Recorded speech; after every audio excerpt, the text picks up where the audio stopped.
बकिया video देखने से पहले वीडियो को लाइक करें, राहम टीवी चैनल को सब्सक्राइब करें और बेल आइकन पर क्लिक करें। शुक्रिया।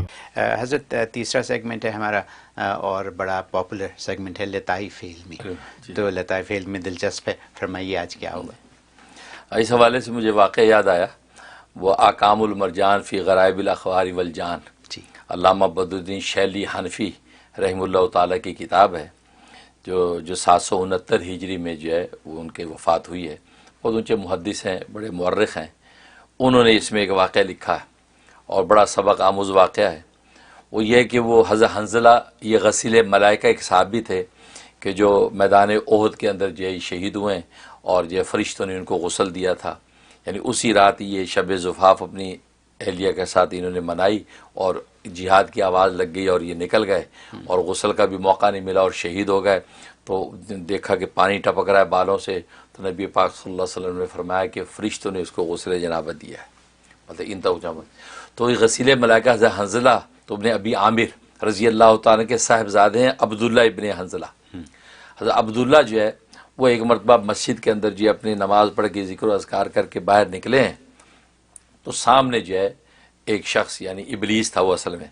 तो इबलीस सामने आया और उसने जो है हज़रत अब्दुल्ला इब्ने हंज़ला को आवाज़ दी, पुकारा और फरमाया कि तुमने मुझे पहचाना मैं कौन हूँ। हज़रत उसको देखा, फरमाया कि हाँ तू शैतान इबलीस है। कहता अच्छा आप पहचान गए, कैसे, आपने मुझे कैसे पहचाना।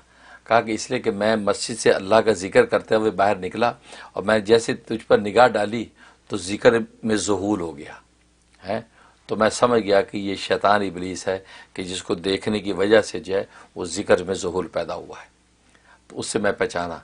तो इबलीस ने कहा आपने बिल्कुल सही पहचाना मुझे, मैं इबलीस ही हूँ। ये बात कही। उसके बाद कहने लगा कि ए अब्दुल्ला इब्ने हंज़ला, मैं तुम्हें एक बड़ी काम की बात बताने लगा हूँ। कहा कि नहीं मुझे तुमसे कोई हाजत नहीं, तू और काम की बात तुझसे मुझे कोई मतलब नहीं, मैं नहीं सुनना चाहता। तो इबलीस ने कहा कि नहीं आप सुन लें, अगर पसंद आ जाए तो कबूल कर लीजिए, ना पसंद है तो रद्द कर दीजिएगा, सुन तो लें बात मेरी। कहा कि हाँ बता क्या बात है। कहने लगा कि मैंने एक ज़िंदगी का निचोड़ खुलासा बता रहा हूँ कि एक बात याद रखना कि जब भी सवाल करना मांगना तो अल्लाह से मांगना, अल्लाह के सिवा किसी से मांगना नहीं, कोई फ़ायदा नहीं है। कहता है अल्लाह ही से मांगना। ये कहते पति की बात बता रहा हूँ। दूसरा फरमाया कि जब गुस्सा आए ना तो गुस्से के बाद अपने पर काबू रखना, ये दूसरी पति की बात बता रहा हूँ। तो ये बात कही तो क्या अच्छा उन्होंने नोट कर ली। तो उसके बाद हाय अफसोस करता हुआ भागा कि मैंने इसको इतने पति की बात बता दी है। ये देखिए अल्लाह की तकवीनी हिकमत है, अल्लाह कहलवाते हैं। और उसी इबलीस से कहलवाई कि जो इबलीस ऐसी चीज़ों में तसर्रुफ करता है, अल्लाह के गैर की तरफ मुतवज्जे करता है। लोग अल्लाह के गैर के पैर पकड़े रखते हैं, होता है साल में कुछ भी नहीं, और इधर जो गुस्से की हालत में क्या कुछ बक जाते हैं और सोचते नहीं जो दिल में आया मैंने बक दिया।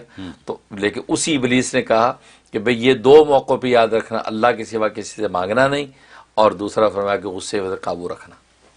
और आज अगर हम अपनी ज़िंदगी का मुशाहिदा करें ना, ये दोनों ही कमज़ोरियाँ हमारे अंदर मौजूद हैं। दुरुस्त, हम अल्लाह के सिवा हर एक से मांगते हैं, हर एक बंदा हमें करीब लगता है, जो कहता है नानु अक़रबु इलैहि मिन हब्लिल वरीद, मैं तुम्हारी शारक से ज़्यादा करीब हूँ, वो हमें नज़र नहीं आता। इवन आईने में देख के हमें अपना चेहरा करीब लगता है, लेकिन वो तो हमारे आईने के अक्स से भी ज़्यादा करीब है। हमने कभी उसको पुकारा ही नहीं। फरमाया उसको पुकारना सीख लें उसके। और इसलिए लिखा है मेरे दादा पीर हज़रत डॉक्टर अब्दुल आरफी क़ुद्दिस सिर्रुहु, वो फरमाया करते थे कि कोई भी काम दुनिया का करने की कोशिश करो जिसमें दूसरों के साथ रवाबित की ज़रूरत पेश आए, लेकिन पहले तुम अल्लाह से मांग के जाओ।